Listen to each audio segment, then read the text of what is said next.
For today's vlog mga ka-province, ito nga ang pag-abono ko ng aking tanim ng mga upo at paggawa ng mga plots ng upo. Sinabay ko na mga ka-province. At pagkatapos ko nga mag-abono kahapon mga ka-province, naligo ako sa mapasok kasi nga bawal pa ako sa malamig kasi galing ako sa trangkaso. Ayan, ito po ang paggawa ko ng plots mga ka-province ng tinaniman kong upo. Ayan, noong last week pa ito.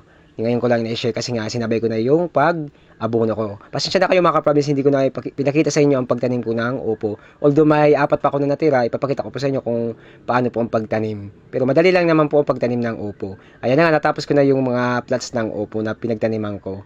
Ayan, ganyan lang po mga ka-province pabilog. At gagawin ko yan ng gapangan o palapala ang tawag namin dito sa Bicol. Ayan, gagawin ko yan ng palapala. Ayan na nga ang pag-abono ko mga ka-province. Ayan, ganyan lang po. Ganito lang po ang pag-abono. Ayan, mag-ukay lang kayo sa palibot ng tanim. Tapos, lagyan natin ng abono. Triple 14 mga ka-province. Ayan, ganyan lang. Kunti pa. Tapos tabunan natin. Ganyan lang po mga ka-province ang pag-abono ng mga tanim na gulay.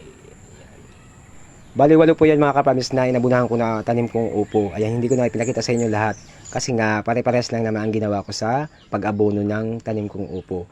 Ayan na nga mga ka-province ang mga tanim ko. After 1 week, ipapakita ko naman sa inyo mga ka-province itong mga tanim kong upo.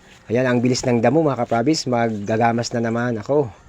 Ayan, tiyagaan lang talaga sa pagtanim mga ka-province. Ayan, kapag may tiyaga, may nilaga, di ba? Ayan ang mga tanim ko. Di ba magaganda na mga ka-province? Ayan, maganda ang tubo ng upo. Sisikapin ko mga ka-province na makapagpabunga tayo ng marami. Ayan, dito na tayo sa pagliligo ko sa mapaso. Ayan, kasi nga galing ako sa trangkaso, bawal pa sa akin ang malamig. Kaya naman, panoorin niyo po. Ayan mga ka-province, dahil galing ako sa trangkaso, dito tayo sa Natural Hot Spring. Ayan, walking distance lang from mini farm dahil papunta dito sa mapaso.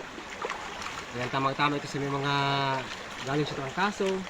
Ayan, bawal pa sa malamig mga ka-province. Kaya dito muna ako magbababad sa mainit. Natural na mainit na tubig. Ayan. Kaya magbababad na tayo mga ka-province. Medyo na pa, baradan ilong ko mga ka-province. Ayan, babad tayo dito.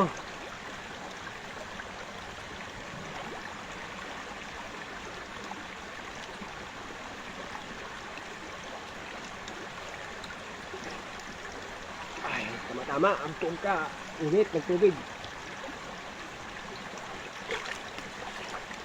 Sarap magbaba dito mga ka-province. Nakaka-relax ang tubig.